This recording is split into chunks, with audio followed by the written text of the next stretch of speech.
I think we are live now. Good morning. Thank you for joining us all. You are watching KUHS Denver, the stream on Melody Drive. This is the Weekend Boost, and I'm your host, Paul Lane, author of The Caregiver's Handbook, a self-help love story. And for those of you who know, we always talk about authors. We talk about community leaders, activists, people of note. And today we're going to have a very interesting show. One of the things that really I think you'll have to agree with is over the past several years, there's a lot of dehumanization of immigrants, and it really is destructive to people who are coming here from other countries. And we're going to talk a little bit about that today. We're going to talk a lot about some other issues. We have our guest today is very acclaimed. I'm going to get into some introductions in just a little bit, but Maria Ramirez is also a member of CALMA. You all know that we talk about CALMA every week, the Colorado Alliance for Latino Mentors and Authors. And a couple of announcements. I better talk about them before I get too far ahead of myself. On Tuesday, Taco Tuesday, over on Azul Teatro, down on 721 Santa Fe. Please, at 6 o'clock, Juana Bordas is going to be doing a book signing on her book, The Power of Latino Leadership Ahora. I mentioned last week she was, I believe, in San Antonio. She was talking there. She speaks at colleges. And Juana's been on our show a couple of times. And so please, if you get an opportunity to go out and see Juana, it'll be definitely worth your time. Also, one of the things I always try to open people's eyes to is to protect you from being scammed. And I got a story for you. I bought a car, a used car from a private owner. I financed it through Westera Credit Union, and I've been a member there for many years. And I took the car home, and 2 days later the car broke down. I took it to a mechanic only to find out that it was a transmission. But I bought a service warranty on the car, and the service warranty company, Assurant, would not recognize it. And they said I had, I'm not going to get into too much detail, but they didn't honor my contract. So I called Westera, and Westera really gave me the runaround. It takes them 3 days to answer an email on an email that's called I Am Covered, only to find out that they were not going to take care of me, that they left me out to dry for a purchase of a car and an $8,000 transmission that's going to have to come out of my pocket. Fortunately, the mechanic that I'm working with came through for me so far. He's really gone the extra mile, and I'm going to be talking more about him in the weeks to come. But over there in South Federal and about Oxford, it used to be called Japanese Car Specialists. And these guys have gone the extra mile for me time and again, and this time they have. Again, I just want to make sure that you know that if you buy a car with Westera Credit Union, especially a used car, be careful about buying that extended warranty. Don't depend on them to go to bat for you, because they left me out to dry, Westera. I'm very disappointed in you. So with that, I'm going to go ahead and get started. And one of the things I love about this show is I can say what I want.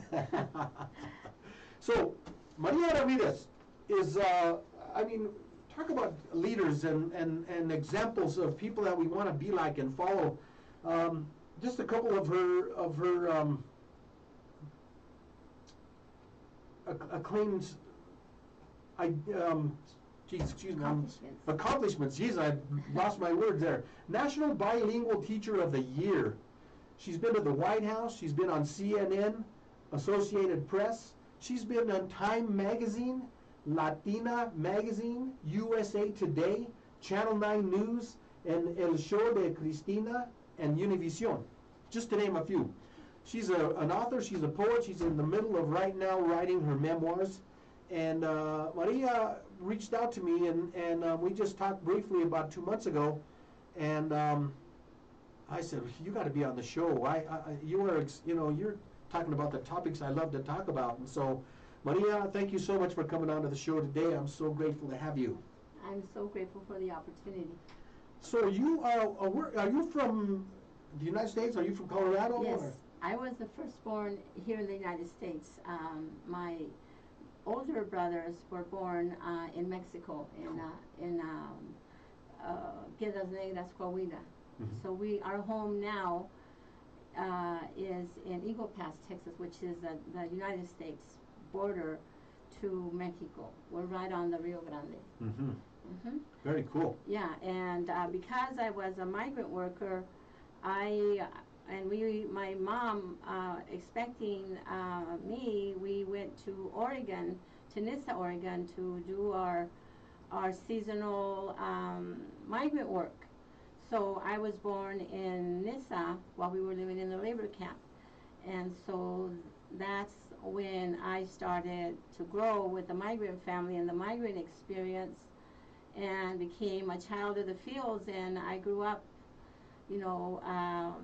in the car while my mom worked the full day and checked on me and my other smaller brothers that were still kids. And then life continued. We would migrate from Eagle Pass, Texas, to the northwestern states, which included Nissa, Oregon, Rosebud, Montana, and other cities, Terry, Forsyth, and all those surrounding towns where there were crops. Then we would return to Nissa to continue the weeding and the thinning of the beets and weeding onions, and then from there we went to Montana to do more beets, and then we returned to Nissa, where we would then later go to Dayton, Oregon by the Pacific coast to do the harvesting of the green beans. But before that, we went to Washington State to pick strawberries. Wow. Yeah, so we migrated. We had a whole circuit of going back and forth as early as mid-April. Then we would leave and stay over there. When we were younger and we didn't have to earn the credits to go to high school, we would stay October, November into December. I have some records on my dad's contracts. And later, when we got older, we started coming back earlier, like in September, October. And how old were you? During that time, that was high school, when we had to come back.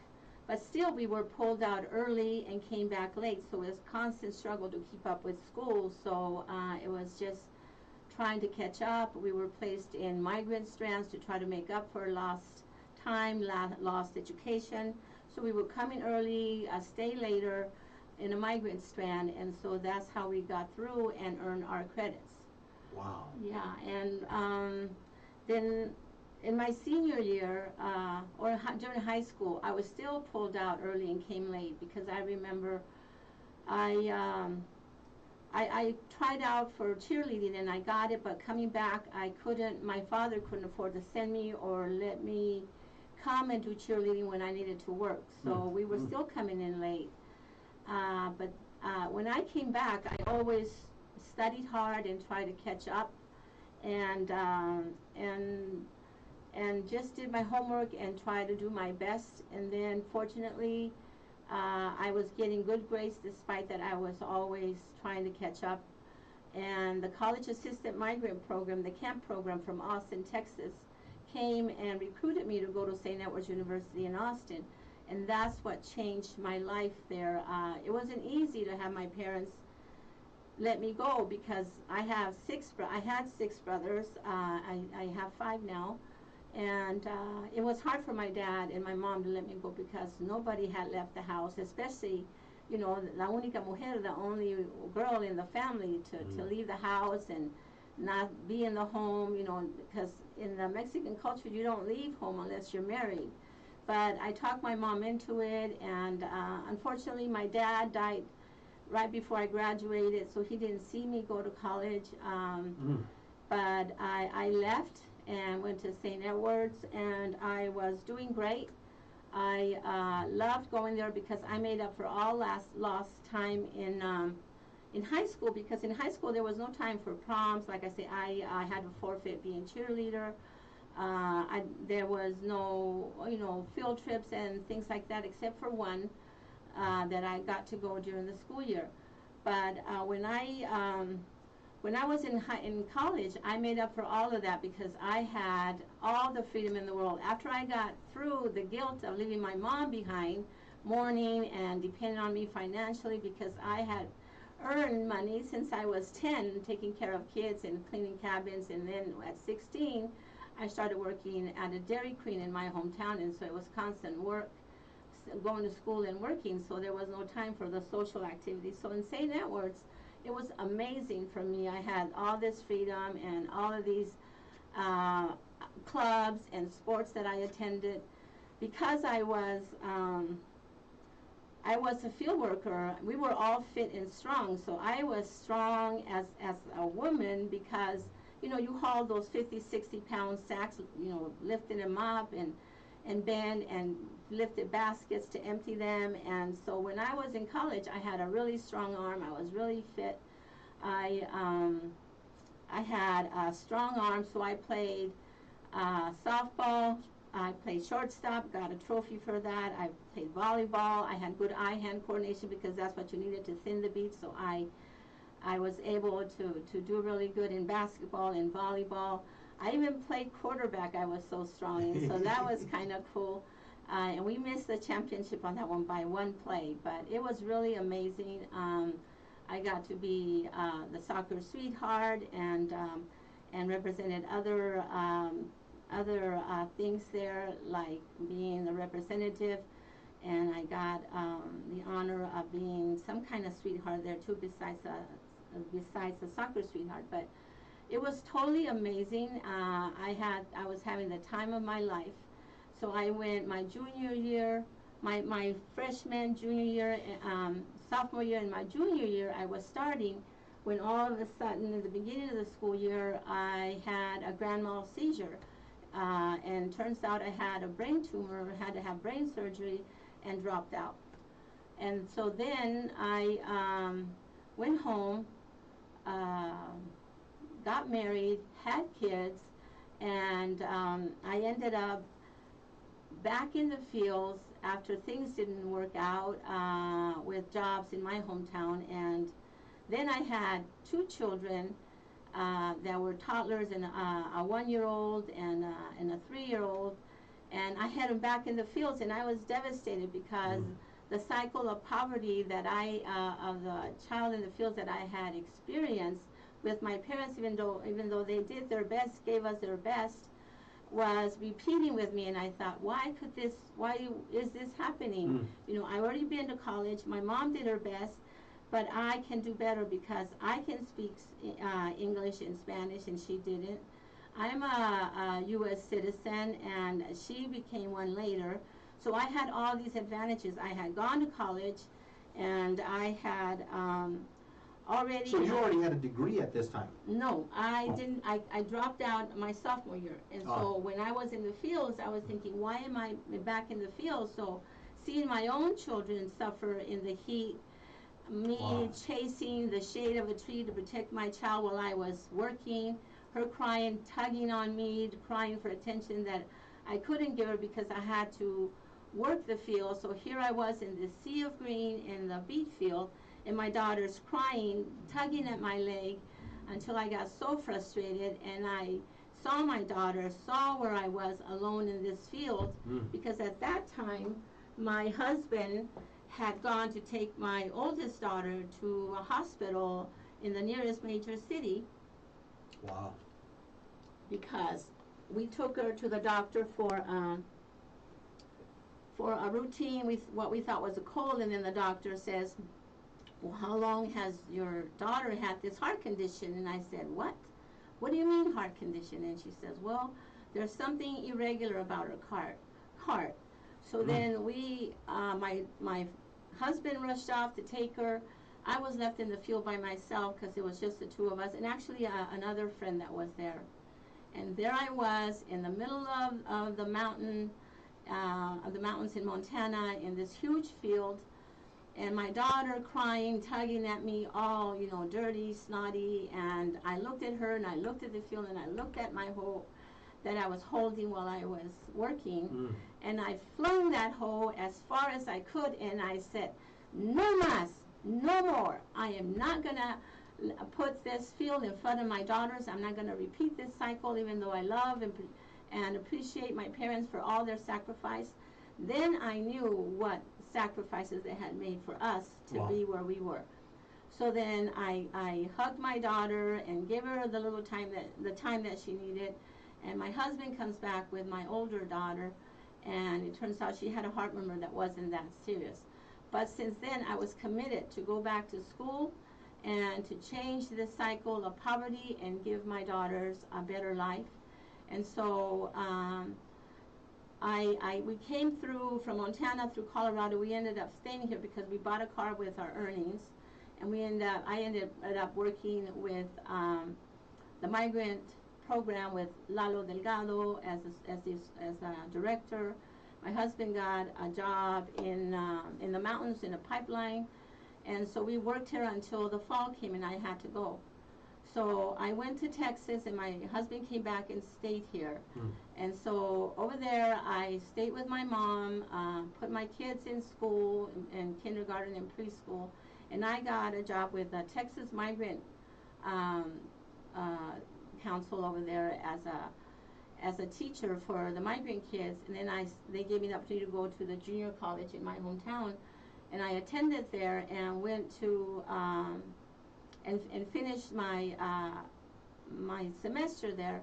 And then I was going to leave, and my counselor, Mrs. Weiss from Eagle Pass, says, "So where are you going?" I said, "And what do you plan to do?" I said, "Well, I don't know. I need to go and meet my husband and go back because he's waiting for me. That's where we're headed back." And she says, "Well, what are you going to do with these credits?" I said, "I don't know. Maybe I'll get a 2-year degree and open a daycare center because I've always liked kids. I've always liked teaching little ones." And so she looked at me and said, "Why are your goals so low, your expectations?" She said, "With these grades," because I had straight A's, she said, "You can do anything, you can acquire anything." I said, "Really?"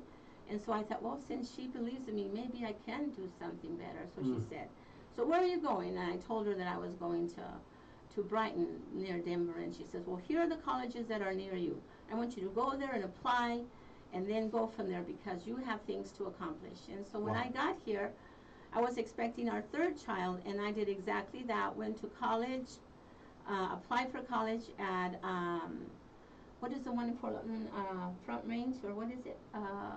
Ames Community College. Yeah, and I went there and got my associates. My daughter, I went through all my pregnancy there, even while I was pregnant, driving back and forth. She was born on a Tuesday, and by Thursday, I was back taking my algebra exam. Wow. So then I graduated, and then thanks to Mr. Prax Martinez, he connected me with Dr. Chuck Mena from Metro State, and they gave me the opportunity to go to Metro State College. At the time it was a college, not a university. So there I went to college. It was really difficult. I didn't know how to drive into town, how to merge into traffic, and so I go there scared to death, trying to find my way through with a lot of struggle and lots of hours. I overloaded to get done quickly because I needed to work. I needed to get my family out of the situation we were in, because when we came to Colorado, we settled in this house, the only house we could find that was really not even a home, that had the basic necessities. I remember when I was expecting my child, I was looking for assistance, and nobody had anything to offer. Everything was full. There was no openings. And so I just struggled with, the home, my babies, going to school, that when I went, I finally found the class, and I went, and everything just closed in on me. I couldn't focus. I was so stressed. So I tried, and when the minute I walked in, which was late because I was working as a paraprofessional in Brighton, and I didn't go to college even though I had applied until school was over. I didn't know any better. I thought, well, my school is ending now, I'll start college, not knowing that college had started a week or two before. So when I arrived at Metro, they were already into class a week or two, and I had a class that met every day. So I was totally behind on everything. When I got into the class, they said, you gotta read these chapters, do this report, do an abstract, there's gonna be a test and you have to take the state test. And I said, nope, I can't do this. So I came home crying, And I said, I can't do this. I'm going to quit.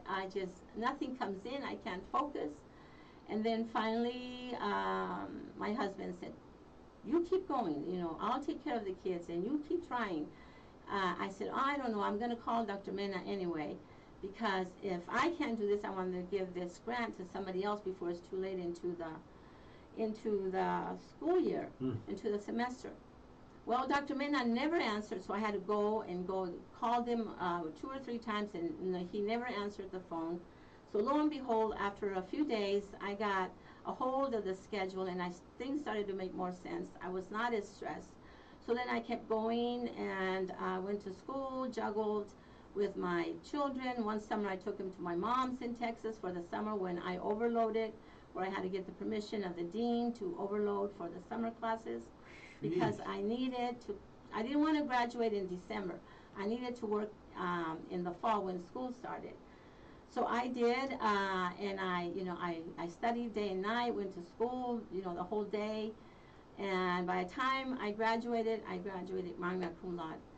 Is that right? Yeah, and so that was really cool. So then I applied for a teacher's job, and I landed a job in Adams 14 at Alsop Elementary, and there I stayed for 12 years.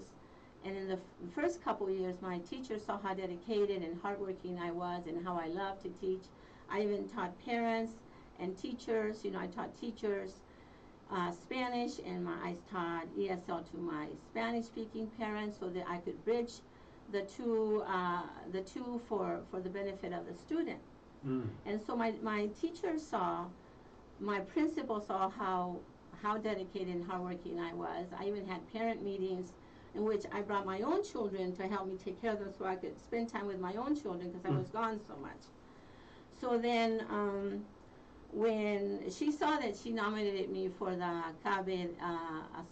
Colorado Association for Bilingual Education Teacher of the Year, and I got it, and that was really exciting. Wow. But more exciting was when I got National Teacher of the Year, which was the following year in '96, and that was truly amazing. That's when Associated Press, so my story was everywhere. CNN came and followed me and interviewed me. I made the front cover of the Maui News in Hawaii. A former Coloradan sent me it and said, Maria, you're on the front page of the Maui News. You are next to Hillary Clinton. Oh my goodness. She must be very proud to share front page space with you, and it was just such an honor. I got letters from everywhere, from even the president and people here in the Capitol, and friends and family. It was amazing. I went home to Eagle Pass to Heroes Welcome. I was keynote speaker for the Hispanic Annual Salute. It was just a lot of opportunities where I was able to use that platform to promote and advocate for the bilingual education, which was being attacked during those years. So you were quite an advocate. I was since then, and so then I even wrote the president a letter advocating for the needs of the Latino kids, minorities in general, bilingual education, and he had the secretary write me. And I said, no, I want to make sure this is important. I want to make sure you read this letter, so I want a letter from you signed by you. And then he eventually did. So anyway, I did my best to promote, which I continue to do, to be an advocate. And the reason I am such an advocate is because I had that experience, and my father had it worse, because way back then when he was traveling to go to the northern states to work there, the highways were small and dangerous. The cars they had barely made it. There was discrimination to where they weren't allowed to stop in certain places. They were not given service for gas, and so they struggled just to get there. And so I think of my father and my mom and what they did to support us when I worked to give us a better opportunity than they had.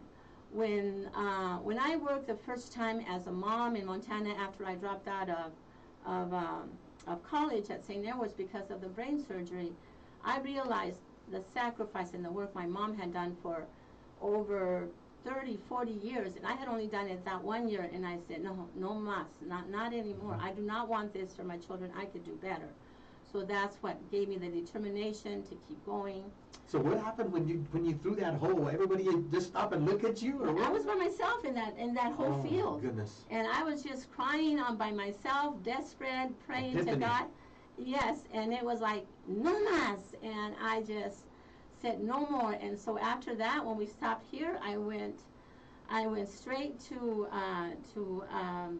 the Ames in Fort Lupton, and I went to school while I was carrying my child. And when this decrepit house that we lived, you know, we had hardly any running water, barely any light, no heating. Our stove consisted of those camping stoves.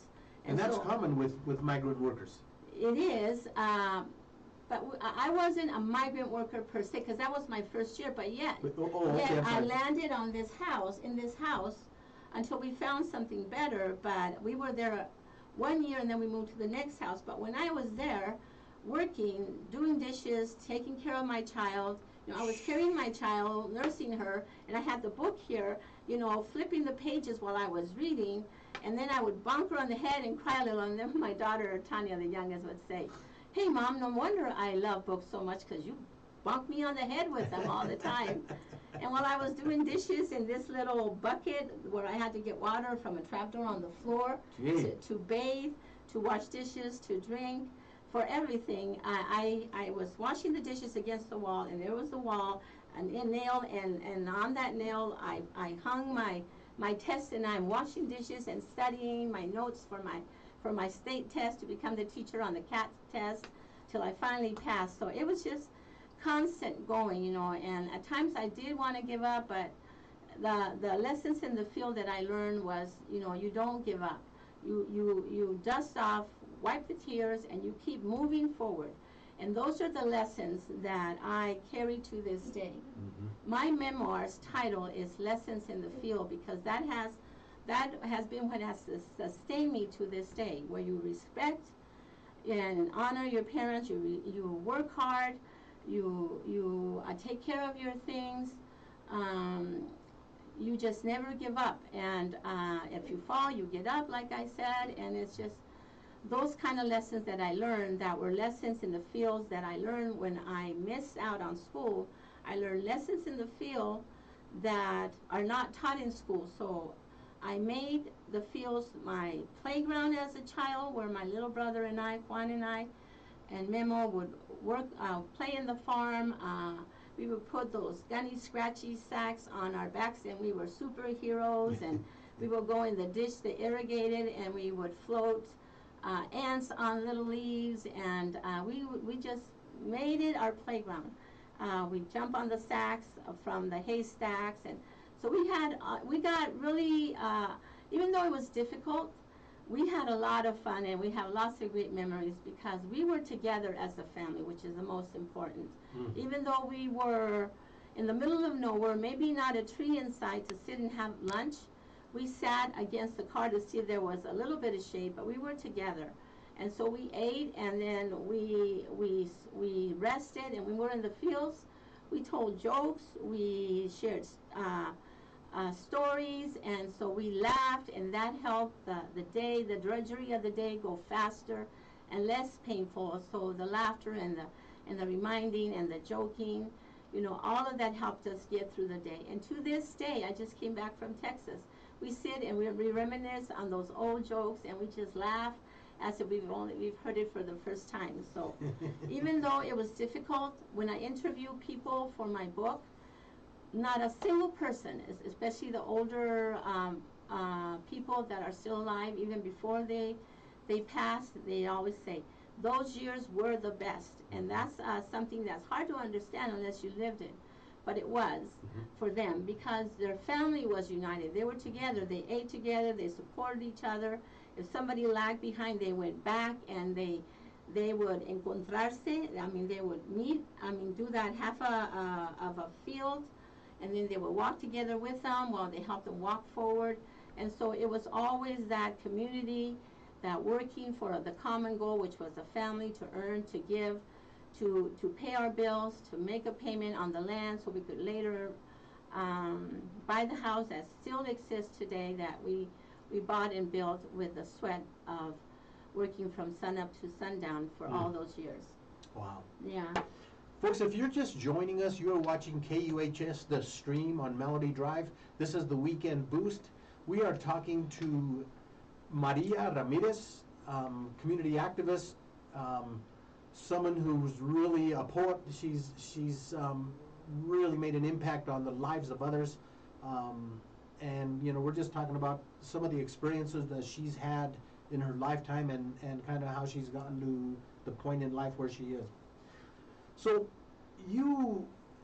man, it just seems like it was always one step forward, two steps back a lot of times because of the way that the society was set up.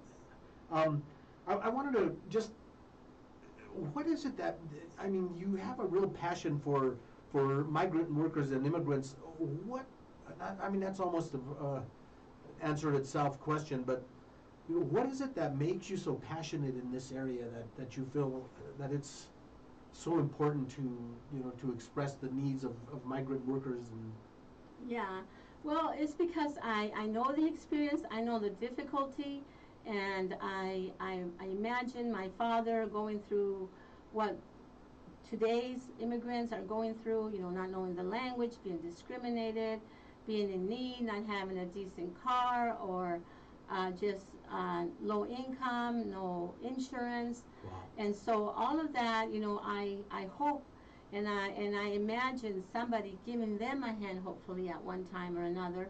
And so today I want to give today's immigrants that hand that I hope somebody gave my father. And so I constantly continually help immigrant people or people in need in general. I've become very empathetic because I know how tough it is. So currently, it's been a few years that I have migrant people staying with me, and so I help them. Sometimes they pay some rent. Sometimes if they come home from Mexico with a lot of debt because they got sick, I'll tell them, you know, no me pague nada, don't pay me anything. And so I help them the best I can. I take them to work when they don't have a ride. I Uber them to get their checks or apply for whatever they need, to get their IDs, their licenses to the grocery store. So I become their Uber, I guess.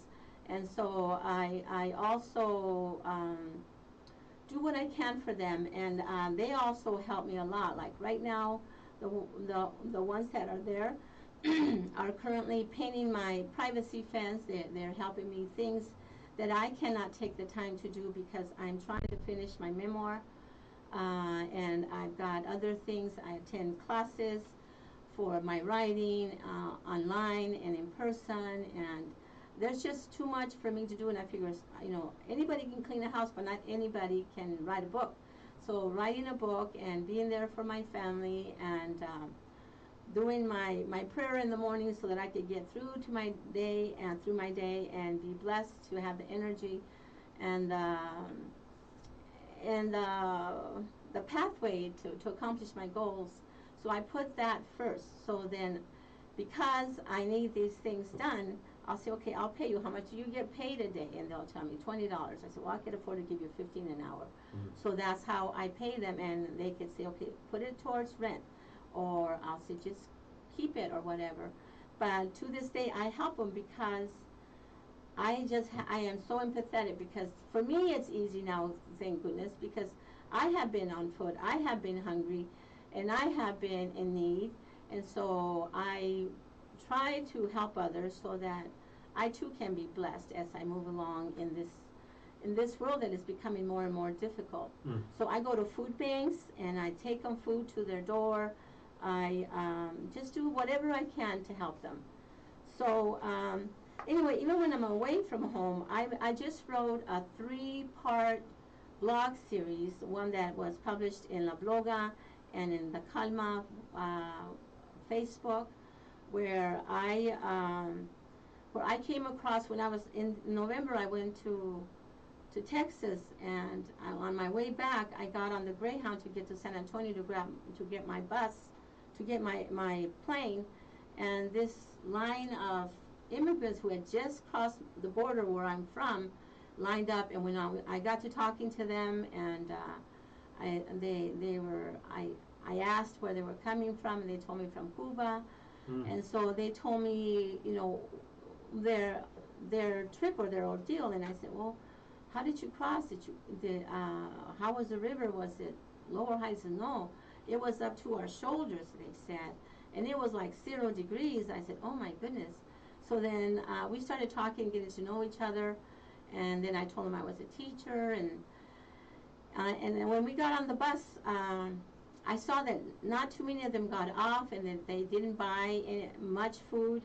And one of the ladies that had a toddler with her bought a few things, and then she wanted some coffee, and she extended the change to the counter, the person at the counter, and she said, "Do I have enough for a coffee?"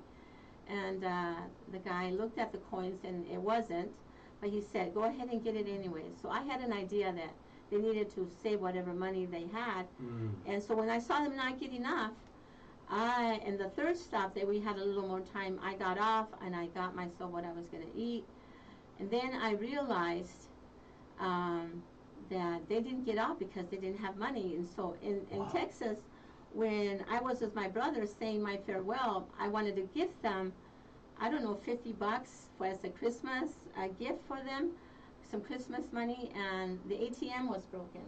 And so I figured, okay, well, I can't give them any, so I didn't say anything, got on the bus. And then when we were on our third stop towards San Antonio, I went and got what I was going to eat, and then I thought, they must be hungry, they don't have any money. So I started putting a whole bunch of little burritos. The fried burritos are in Texas, and I started putting a whole bunch in a bag, in the little bags, to give individual burritos to somebody. Then I grabbed a bag of tamales, put them in the bag, and the guy registered them. I was the last one in the store, and everybody was on the bus. And then I turned to get to the door, and I see the ATM. And so then I go and I scramble to get my card. I put it in, and I pull out $300 in 20s. So then I go out, and the bus is rolling, and I'm thinking, oh my God, they're gonna leave me. But I guess because I had made friends, the man or somebody must have said, you know, we need somebody else, and she's coming. And so I got on, thank goodness. And then while I was there, I started separating, you know, in the little bags, a couple of burritos and a 20, a couple of burritos and a 20. So the people that were next to me across the aisle, I gave it to them. They were hesitant, and they finally received it. And then I started making more, and I said, ¿Cuántos vienen en su grupo? And then he said there was 10 in his group. So I said, here, take these to them. And so he went and distributed the bag with the burritos and the 20. And when he got back, I said, did you go through all of it? And he said, no, I didn't get to the very back. So I organized some more, and I went myself and saw, kind of looking out to see who were the immigrants and who were just traveling. So if they only had a backpack and they were kind of sitting by themselves, I knew they were them. So I said, where are you headed? And they would say to Cuba or to Florida. And so I said, here, have something to eat. And there's a 20, not much, but may God multiply it. So when I got back, well, they were happy, you know, they started eating. One of them, you know, se persinó, he did the sign of the cross, and started eating like he was starving. And I went back to sit down, and the man that was sitting next to me from Cuba, he was writing on his phone, and then he asked me, may I take your picture? And I said, sure. So I turned, and he snapped my picture, and then he told me, look, he had emailed that picture and what I had done all the way to Cuba and Florida. So pretty soon the responses were coming. Dios bendiga esta señora, you know, God bless her, and may God grant her health for her and her family. She's an angel. Thank you for helping my family. And it went on and on. So that was really exciting. So I do those kind of things. I travel to Mexico a lot, and so I would do the same thing on the bus or on the train. And so I've written those blogs that I hope, you know, to publish the other two as a sequel to this one. And so it's just I don't know, it's a blessing to me to give, and God provides for me, so I guess He is blessing me back, because I have friends that I can count on for anything in my house. I'm getting older. I can't do what I used to do. But my house is totally spick and span and in order, the yard and everything. I had one of the guys, Rafa, come, and it was snowing, and I was working in my office, typing, writing my book, and I heard scraping, and then I said, Rafa, what are you doing? He says, ay, doña Mari, la quería sorprender. I wanted to surprise. He walked like, I don't know, a half a mile with his shovel to come and shovel for me. Wow. And I didn't even ask, and so those are the blessings I get. That is just one of many, many, many. Talk about the teachers that when you went down to Mexico and you took all the suitcases and. Oh, okay. So when I go to Mexico, I'm like hauling stuff, like I'm taking things for a village, and so I'm always carrying stuff. One year, I was working at the university in CU Boulder, and the program, the Bueno Center, sent me to Mexico, so that, because I told them I wanted to bring information about Dia de Muertos. So, they sent me, and so I quickly contacted my teacher friends that I've known since 1993. The reason why I know Mexico so much, I've traveled all of Mexico, gone to all the most beautiful places thanks to them, climbed most of the pyramids. It's just been an amazing, amazing adventure with them. So I called Aleida from the mountain in La Sierra Madre in Puebla. And so I said, Aleida, I'm coming to Puebla. What do you need? And she says, oh, Maria, un abrigo, a coat. It's cold and I don't have a coat. I said, okay, I'll look for one. So then I went to the Kmart, which is no longer there, and I started looking for things on sale. It was November, so there were coats, but the cheapest was like $30-some, and so I thought, well, I can afford that one, but I can't take just the one for Aleida. I have 6 teacher friends or more, so I thought, I'm going to go to the thrift store. So I'm at the thrift store, and I'm putting in coats, and one for each of the teachers and a few other items. Then I go to pay, and the lady says, I'm waiting to get, to pay, I don't know, I figured it would be $50 or something, and she says, $9.90 something. And I said, what? And I said, what do you mean? I got all this stuff. And she says, well, today is 99-cent Wednesday. And I said, what? You got to be kidding. Give me a minute. So I rush back with my card. I take what and I start filling it up. I go to the car, dump it, unload it, come back for more.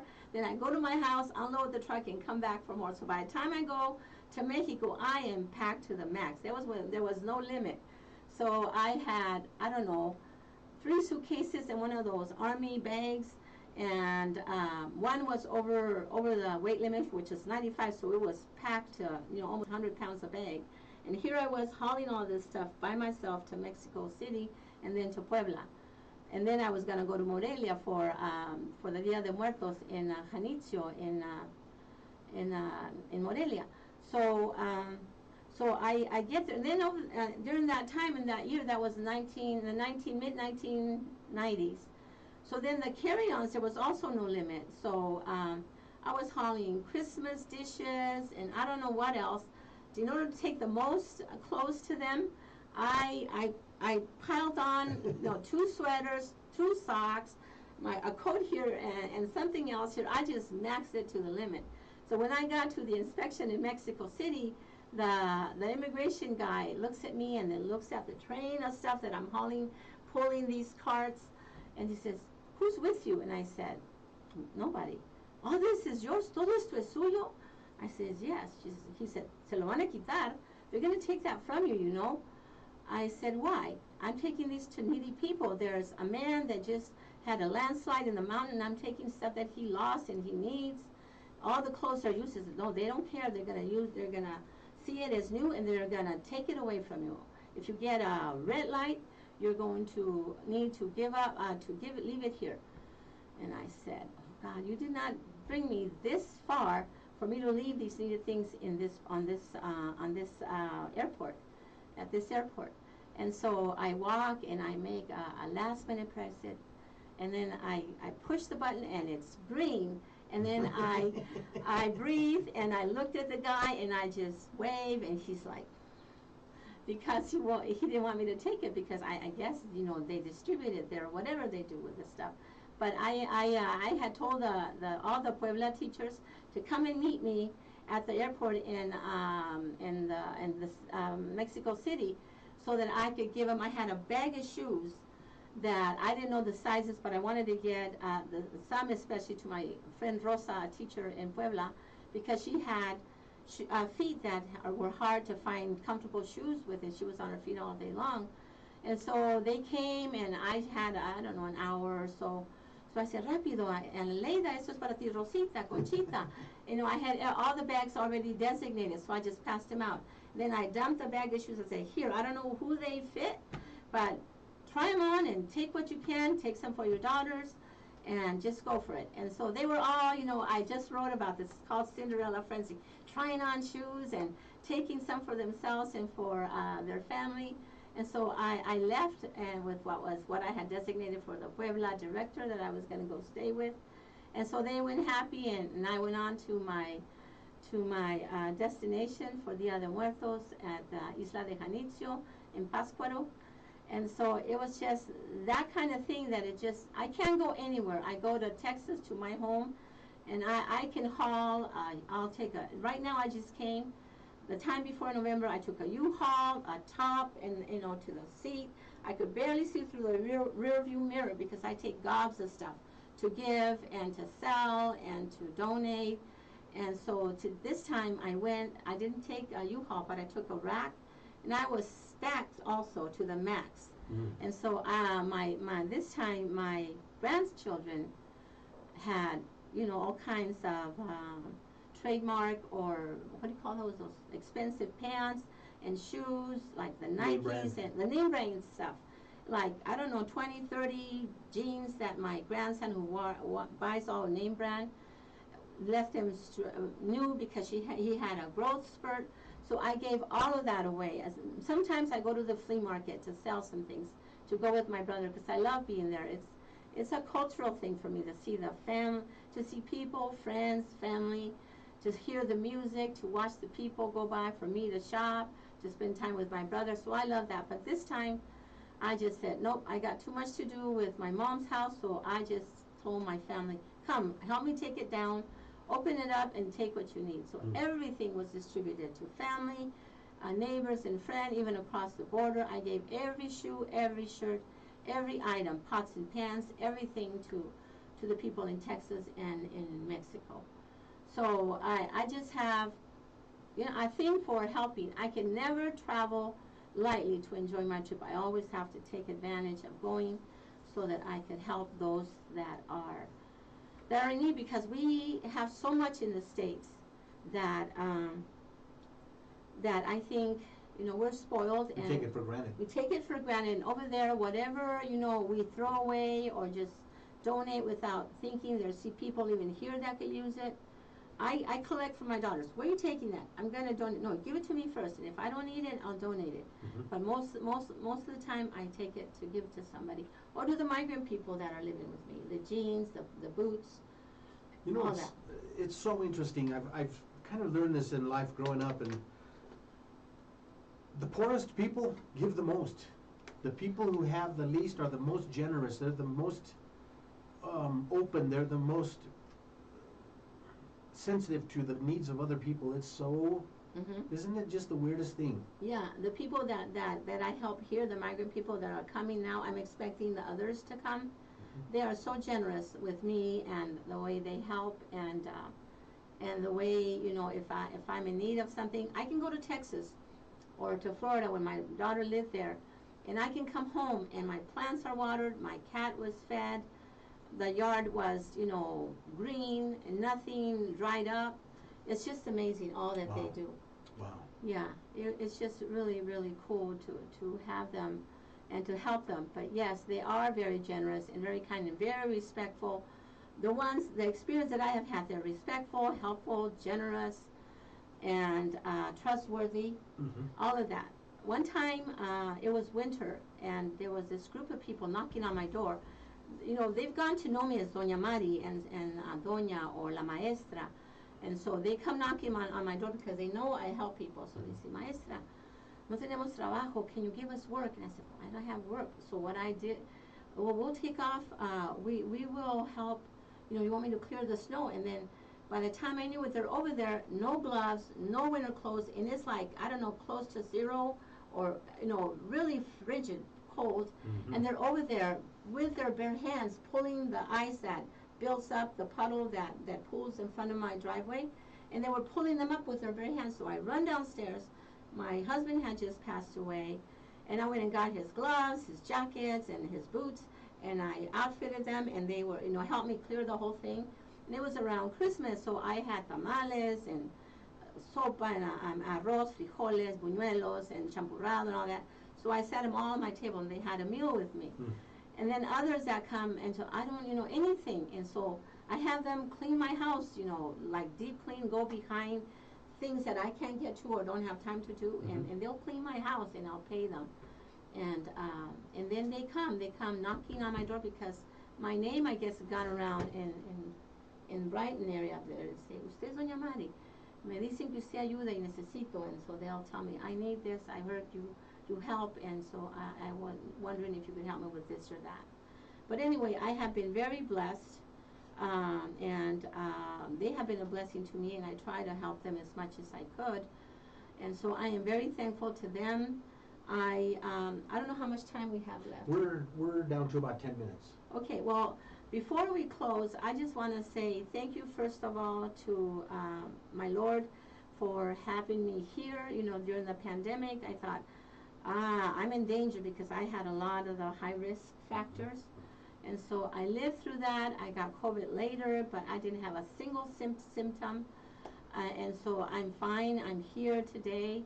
I want to thank my parents for the sacrifice, my father for working in the fields his whole life, for allowing me to be the first citizen in the United States of our family, and my younger brothers too, for his hard work and dedication of working so hard, from sun up to sundown. My mom, that worked like a man and did the woman's chores and raised us in the fields, and all that she did for us to give myself and my brothers opportunity to do better in life, which we have. And so I do my best. I did my best in school and accomplished what I accomplished, because they were the reason I wanted to succeed, because I wanted to make them proud, because they're the ones that sacrificed for me. And then when my family came, my motivation to get up and keep going were my daughters, who are now very successful. One is a bilingual teacher, another one works for a law firm downtown Denver, and she's working to get her law degree. Okay. My other daughter that was in Florida came here, and she's also working with a law agency, and her and her husband. And my 3 granddaughters that I get to see, that I don't have to leave for months to see them be born, and that are here. So I am blessed, and I am so thankful. I also want to thank Calma for the opportunity to be part of their group, because it is because of them that I am here, that I am publishing what I'm publishing now, the chapters and the poems, and another book that's coming out in Tummy Tales, Taquitos to Go, a story I wrote about my mom's nourishment, of making taquitos for us to nourish us as we got up to go to the fields. And so I wrote about that, and how that has sustained us, and how I have continued and learned her recipes, from the tamales, the buñuelos, the champurrado, all of the things that are traditional that we did, the tortillas, the harina y the maíz. And so I know how to make all that from scratch. I would do that for my children, but lately, because time seems to go quicker, and I am busier now than when I was working, that I wonder, how did I do this when I was working? And I think if you will think back, we neglect ourselves, and unfortunately our families, to be there for our work. For me as a teacher, my students it's not like I worked in the factory. They're human beings that are just as needy, financially, because I work with ESL kids, low-income children, and so I gave them best that I could. But in doing that, I also neglected myself.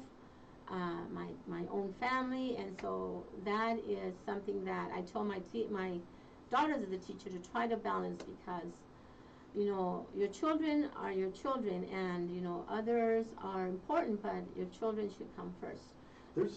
There's one person that I just thought about as you were talking, and that was the person who said to you, "Are your goals too low?" Oh yes. So that was Mrs. Weiss when I was going to leave Eagle Pass, and I said, "Well, what do you mean?" I said, "With these kind of grades that you have, you can be anything in the world that you can. You can accomplish anything that you want." And I said, "Really?" And then that kept me thinking. And then I remembered the assistant principal when I was in junior high, Mr. Frank Chisholm, that told me one time, because we were coming from the gym, we walked a distance from the junior high to the high school, and in the Texas heat, after coming back from track, we were so thirsty and hungry that we went straight to where the vending machine was, and all the guys that were like our family, because we were all migrant kids that went from grade level to grade level together. They went straight to the vending machine, and some kids had a few dollars to buy a Coke or some chips or something, and others didn't. So they would move the machine to try to make something drop, but nothing happened. But one time, what did drop was a whole coin machine, the whole coin box. And I grabbed it and I took it away from this. "Maye, dámelo, dame eso." I said, "No, no es tuyo, it's not yours." And so I started walking towards them. "Where are you going with that?" I said, "I'm taking it to the office, it's not your money." And they were all mad, but I walked into the office and I gave it to the principal and the assistant principal, and the assistant principal said, "Maria, you're going to be somebody someday." And so when I got Teacher of the Year, they gave me the Hero's Welcome. They took me to his building when it was dedicated to him, and his wife was there, and I said, "Mr. Chisholm told me you're going to be somebody someday." So here I am. Wow. So that was cool. I can't help but wonder how many people have crossed your path that you've been that voice that said, maybe your goals need to be higher. I told my kids. Yeah. Actually, there was one, Izzy. He's laureate, what do you call it? Bachelor laureate? Yes, Yeah. in poetry. He went to my Really? poetry class that I held after school on Fridays. I had up to 10, 15 kids. I brought poets in.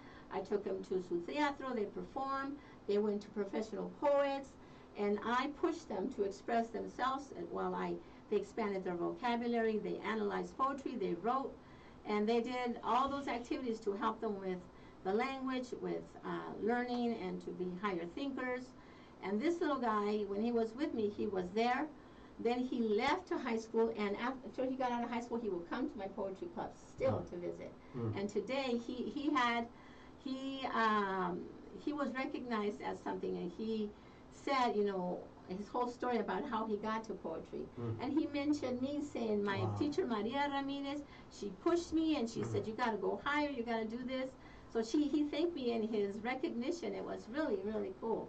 So, yeah. Guys, we are almost right about out of time. But I just want to implore you to remember that you have a voice, and you can be an encourager. You can build someone up, or you could tear them down. But you know what? I always say everyone's looking for a hero, and if you can't be one, if you can't find one, be one. And Maria is a hero. I mean, you are a person that I know people look up to, that you've changed lives, and it's really wonderful that people like you are in our community, Maria. Thank you so much. Thank you for the opportunity. I want to again thank Calma for the opportunity to be here, and thank all the people that I'm not mentioning for encouragement, for opportunities, so that I can move forward. I was a voice for my students and for my own family, but I want to go beyond those walls. That's why I'm writing the book, to try to touch other people and inspire others, that when life gets tough, and it is tough, it's tougher now than when I was growing up, you never lose hope, you never give up, you push forward. You might want take a break and think for a minute and recall and know that no matter what situations, we have lots of blessings, because think about the people around us in the world that are in a worse situation, and we have a lot to be thankful for. So you can encourage yourself and encourage others. but just never give up and keep pushing forward. Did you hear that? Guys, thank you so much for joining us. You have been watching this stream, KUHS, the stream on Melody Drive. This has been the Weekend Boost. Quick announcement, I want to make sure and let you know. Tomorrow night at 8 o'clock on MSNBC, there's going to be a special. John Leguizamo is going to be talking about the Latino experience in America. Catch that tomorrow at MSNBC at 8 o'clock. Thank you so much. I will see you in 2 weeks, guys. Have a great day. Thank you for joining us. Thank you. Adios. Adios.